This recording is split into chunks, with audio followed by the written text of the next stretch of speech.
When I pushed open the church doors, every head turned. The music stopped. The room went completely silent. Aunt Sylvia stared at me like she'd just seen a ghost in 6-inch heels, except this ghost looked confident and very much alive. Her mouth opened slightly, but she didn't say a thing. I walked straight down the aisle like I belonged there. My dress? A sleek, storm gray silk that shimmered under the lights. My hair was still messy from the wind at the airport. I didn't care. All I could think about was what Aunt Sylvia once told me. Only successful people fly in. Well, there I was, 3 hours late, stepping off a private jet and into her flawless Connecticut wedding. Daniel, my cousin, the groom, saw me. His face softened right away. His shoulders dropped like he'd been holding in a deep breath for hours. Then he smiled. I walked past shocked relatives, past bridesmaids in their matching blush dresses, and stood right next to him. I looked straight ahead and said, loud enough for Aunt Sylvia to hear, "He'll need a ride back, too." The whole church cracked up. Some people even laughed out loud. Daniel looked at me like I'd just pulled him out of deep water. And in that moment, I wasn't just someone who showed up. I was someone who couldn't be ignored. And it all started with a phone call I almost didn't answer. I was in the kitchen, picking at cold pad thai while scrolling through a spreadsheet for a client I couldn't afford to lose. Then my phone lit up. It was a name I hadn't seen since my mother's funeral, Sylvia Quinn, my aunt, my mom's older sister. The one who showed up to the wake in a designer black suit complained about the food before hugging me with a cold pat on the back. The one who once said my career was just a phase and told me, straight-faced, that my mother would have been disappointed I never finished college. That's what I had left unfinished. I stared at the phone screen. I knew picking up wouldn't lead to anything good, but still, a small part of me wanted connection, even if it came coated in judgment. "Hello, Harper, darling. It's Sylvia," came the voice, as if I wouldn't recognize it. As if caller ID didn't exist.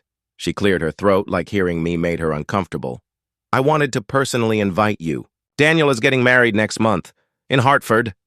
My stomach dropped. Daniel. My cousin. My childhood partner in crime. The one who used to build pillow forts with me and sneak marshmallows during sleepovers.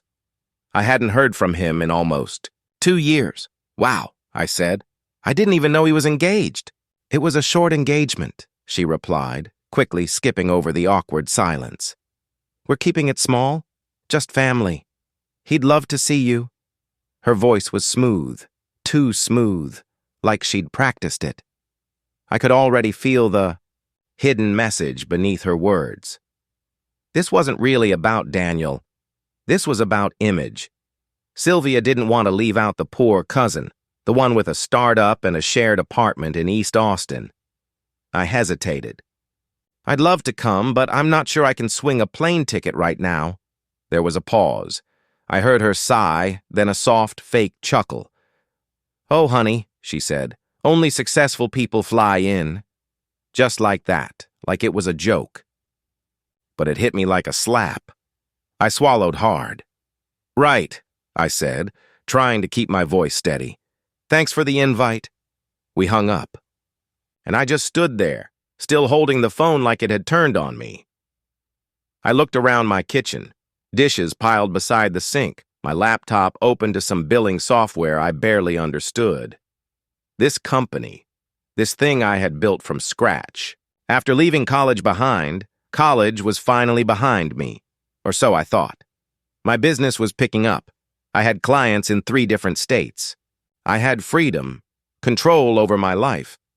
But after that call, all I felt was small. It wasn't just Sylvia's cutting remark. It was everything behind it. The way she always treated my mom like the lesser sister, for marrying a man who fixed motorcycles and ran a neighborhood repair shop.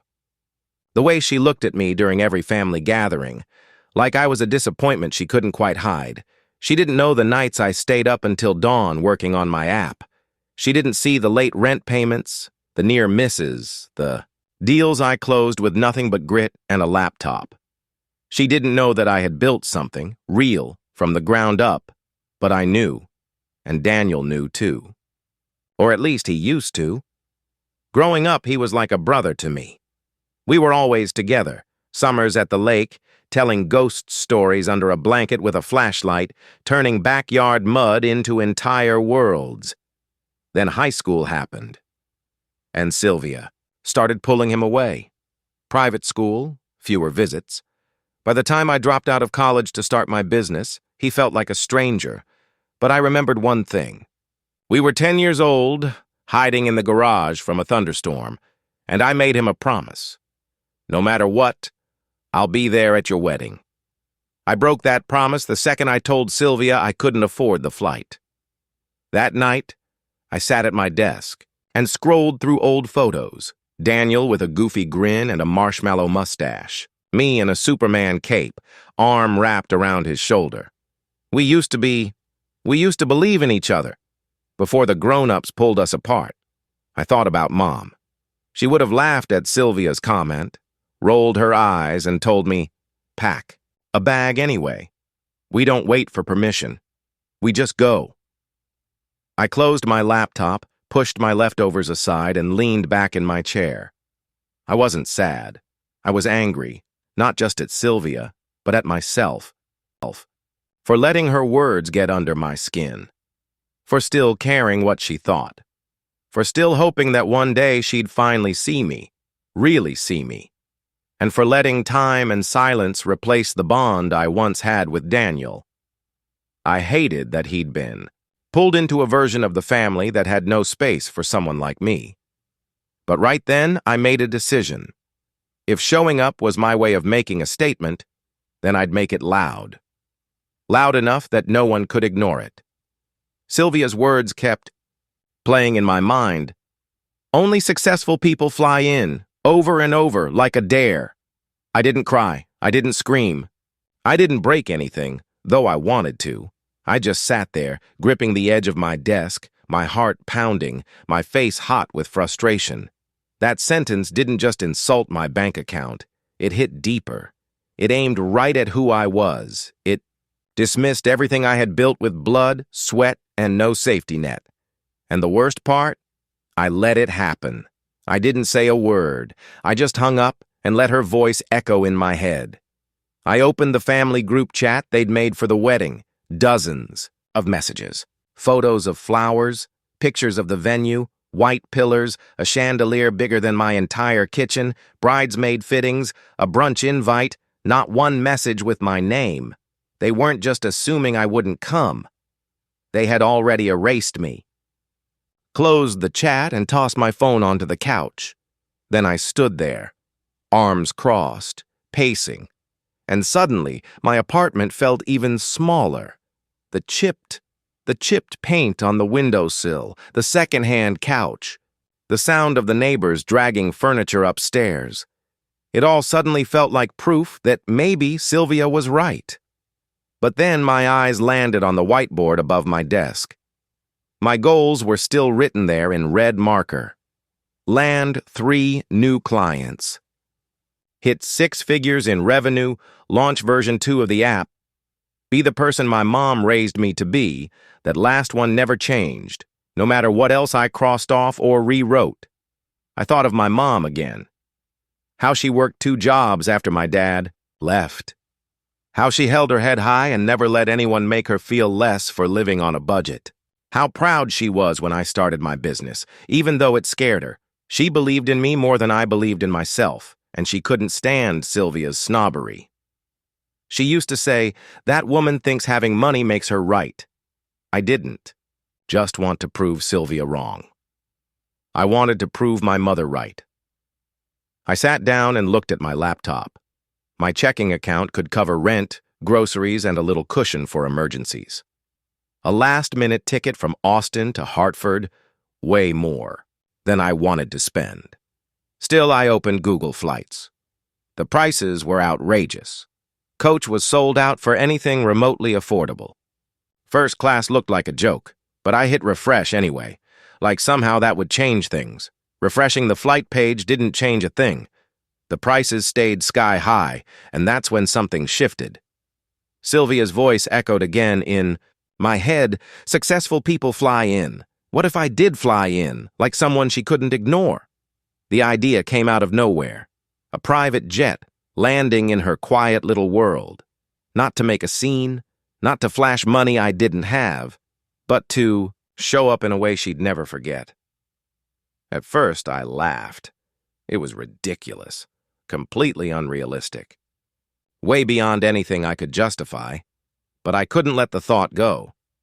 So I texted Belle, an old client who worked in corporate travel. We hadn't spoken in a while, but she always loved bold, out-of-the-box moves.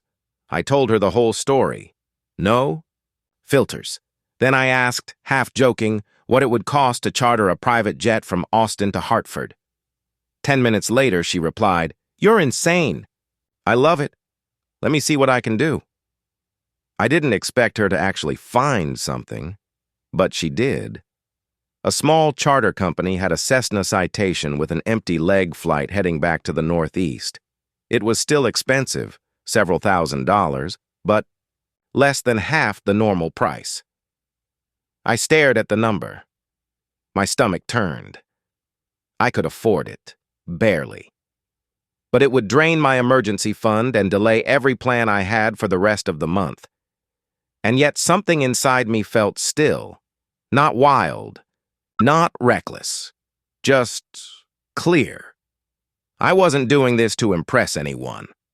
I was doing it because I refused to disappear, because I refused to be dismissed, because I refused to let Sylvia define what success looked like in our family. I opened the group. Chat again. A new message had come in. A photo of Sylvia next to Daniel, her arm around him like she was presenting him to the world. She was beaming. He wasn't frowning, but he didn't look like the Daniel I remembered either. His smile was forced. His eyes looked tired, and I thought back to a summer night when we were 12, sitting on the roof of my mom's garage, staring up at the stars, talking about our future weddings. Daniel had turned to me and said, "If I ever get married, you better be there, even if you have to crawl." That memory was all I needed. I texted Belle, "Book it." I didn't feel triumphant. I felt exposed. My hands trembled. But deep down, I knew I was doing the right thing. I was going, on my terms, and no one would be able to pretend I didn't matter. The next morning, I was up before the sun. The apartment was quiet, just the soft hum of the fridge and the pipes groaning. Behind the walls, I sat on the edge of my bed staring at the floor, trying to remind myself, this isn't just about payback. And it wasn't. It was about taking my space back, not just at the wedding, but in the family. For years, Sylvia had controlled the story, the version where I was the black sheep. The failure, the girl with a cute idea and no real future. She wanted me to stay on the outside, to feel small, to stay quiet and ashamed, and I had, too many times, but not anymore. I showered, dried my hair, and stood in front of my closet. Nothing I owned felt right.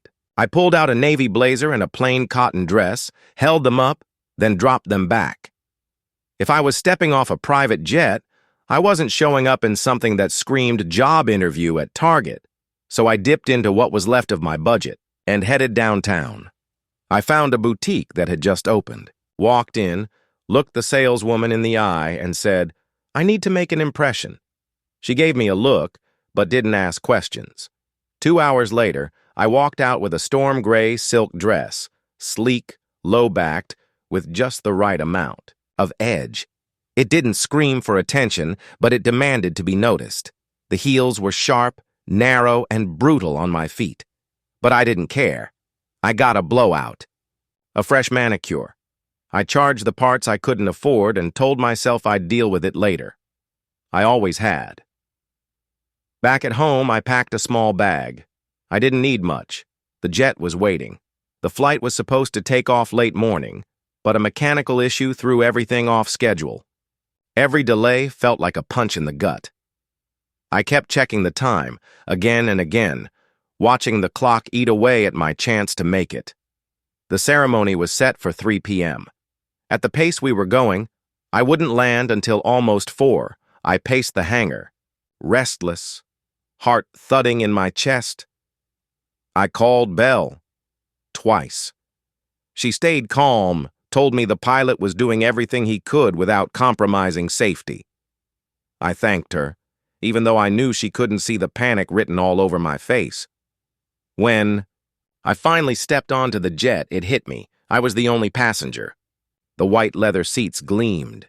The air smelled faintly of lavender. For a moment, the whole thing felt like a dream I didn't belong in. I buckled in, stared out the window, and watched Austin shrink below me, along with all the baggage I'd carried for years. Somewhere over the clouds, I pulled out my phone and typed a message to Daniel. "I'm on my way. Might be late. Don't freak out. I promised I'd be there. I meant it." My thumb hovered over the send button. Then I stopped, locked the screen, and set the phone down. I didn't want to give him a heads up. I didn't want this to be a performance. I wanted to show up. No warning, no spin, just truth. I leaned back and exhaled. This flight wasn't about proving I had money. I didn't. It was about showing that when something mattered, I found a way. I made it work. Not because it was easy, but because I refused to disappear. We landed in Connecticut at 3:50. I checked the distance to the church. 30 minutes, too close. A driver was waiting with the car ready to go. I slid into the back seat, my nerves finally catching up to me. As we drove through town, I saw exactly the kind of place Sylvia would fall in love with.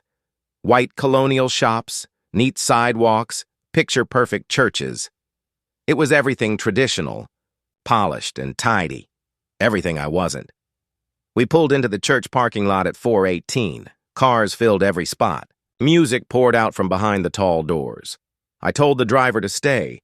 I stepped out, adjusted my heels, smoothed down the silk of my dress, and walked toward the entrance. Each step felt heavier than the one before it. I wasn't worried about how I'd look. I was bracing for what it would feel like to see them, the people who'd written me off, called me reckless, said I was the disappointment. And Daniel, the boy who used to take my side when the whole room turned against me.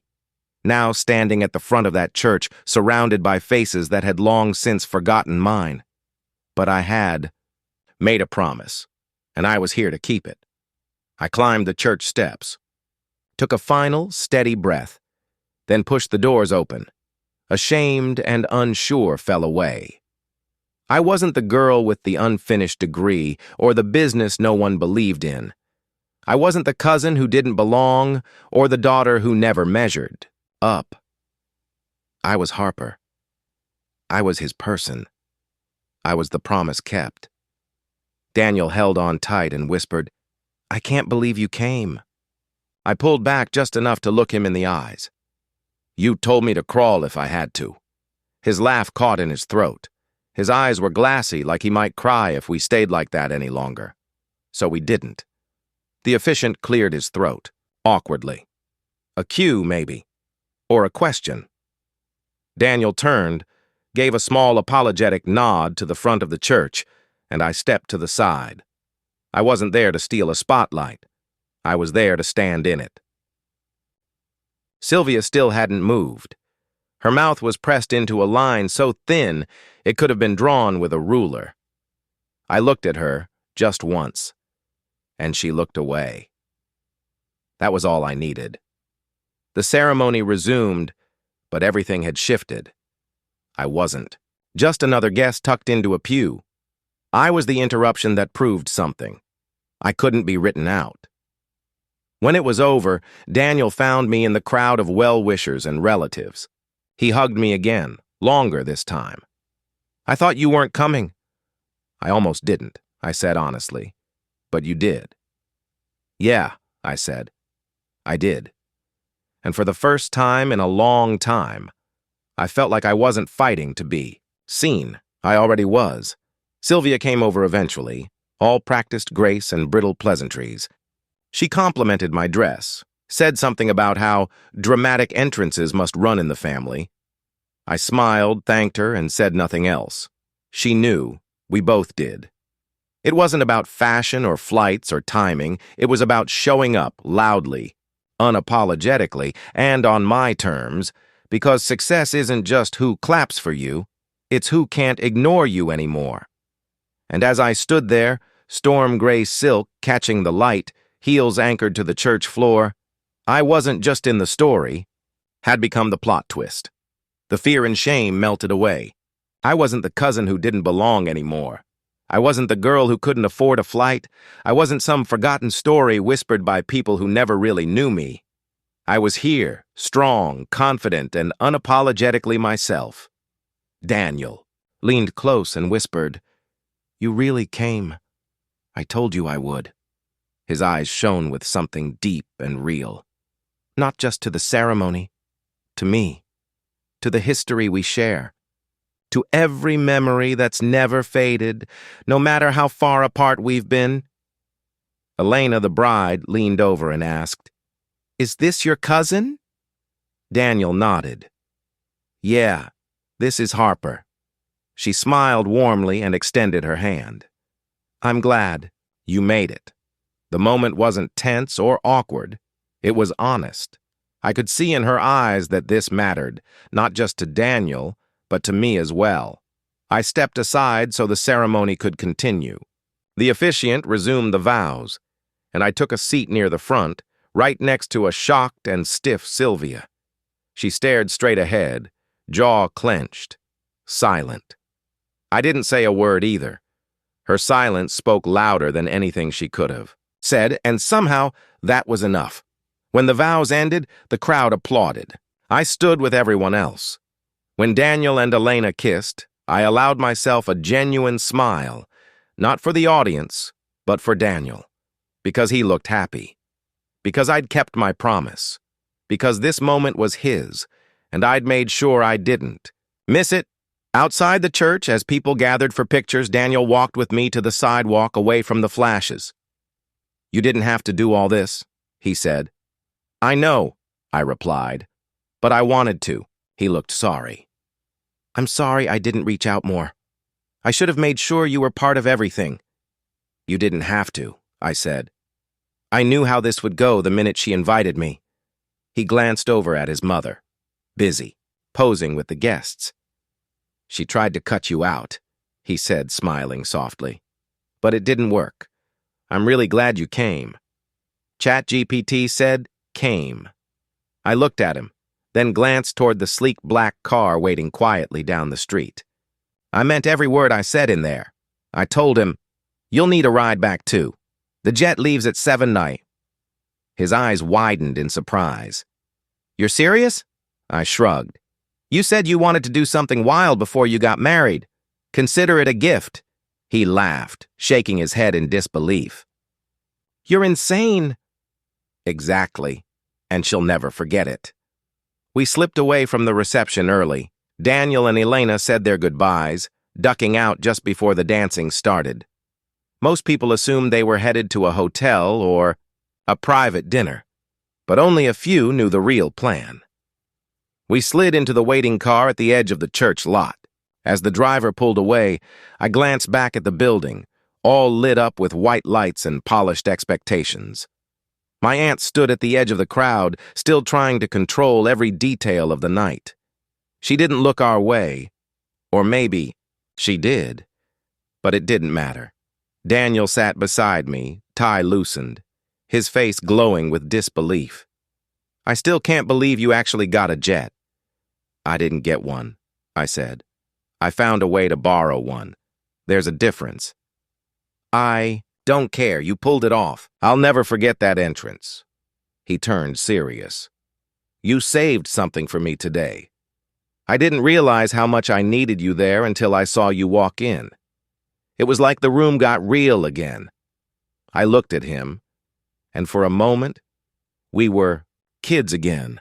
whispering secrets in the back seat during long road trips, holding hands through thunderstorms, laughing at jokes no one else understood. We hadn't drifted apart because we stopped caring. We'd been pushed to grow in different directions by people around us. But today reminded me that some connections don't disappear. They just wait to be honored. At the airstrip, the plane waited for us. The sun had dipped below the horizon. Runway lights blinked like a welcome home sign. We climbed aboard. The pilot greeted us with easy professionalism, just another job for him. But for us, this flight was the last piece of something bigger, something we didn't even realize we'd been building all along. Elena took the window seat. Daniel sat across from her. I leaned back, kicked off my shoes, and stared up at the cabin ceiling. For the first time in a long time, I felt weightless. It wasn't about the plane. It wasn't about Sylvia or the money, the dress, or even the entrance. It was about being counted out and choosing to show up anyway. There's power in presence, not the kind that's performative or meant to prove something, but the kind that shows your voice matters, your love matters, your promises matter. Sylvia believed success was something you wore, something you drove, something you flaunted in staged moments. Photos and expensive venues, they don't define success. My mom taught me a different kind of success. She taught me it's about integrity, loyalty, and grit. When I stepped into that church, I carried all of that with me. I wasn't the girl. From the wrong side of expectations, I was the woman who showed up. And the moment I stopped caring about Sylvia's approval, I finally felt free. A week later, Daniel texted me. A photo of us standing at the altar, both laughing, caught mid-moment. Under it, he wrote, "This is the real wedding photo." I saved it to my phone and smiled every time I saw it. A few months after that, I signed the biggest client contract of my career. My company took off. The money I spent on that flight came back tenfold. Not because I was trying to manifest success, but because I stopped playing small. I stopped waiting for permission to be bold. I never spoke to Sylvia after the wedding. She never reached out. She didn't have to. That day told her everything she needed to know. She couldn't shrink me anymore. She couldn't erase me. The version of the story she tried to control had changed forever. Success isn't loud. It's not private jets, designer dresses, or applause. It's showing up when you're told you don't belong. It's walking into a room with your head held high, knowing who you are, even if nobody else claps. It's choosing your dignity over your comfort. And sometimes it's booking the damn jet. Because when someone says you don't deserve a seat, at the table, you land your own runway. That's not revenge, that's power. That's what it means to arrive. If you've ever felt underestimated, pushed aside, or told you didn't belong, I hope this story reminds you. You never need permission to take up space. You don't have to be loud to be powerful. You just have to show up for yourself and for the people who matter. If this story made you feel something, share it with someone who needs to hear it. Maybe they're in the middle of their own moment of doubt. Maybe they're deciding whether to show up or stay small. Send this to them, and if you've ever made your own comeback, quiet or bold, I want to hear it. Tell me in the comments. I read every single one. If you're new here, hit that subscribe button and turn on notifications so you don't miss the next story. We've got a lot more to tell. And hey, don't forget to like the video. It helps more than you know. Thanks for watching.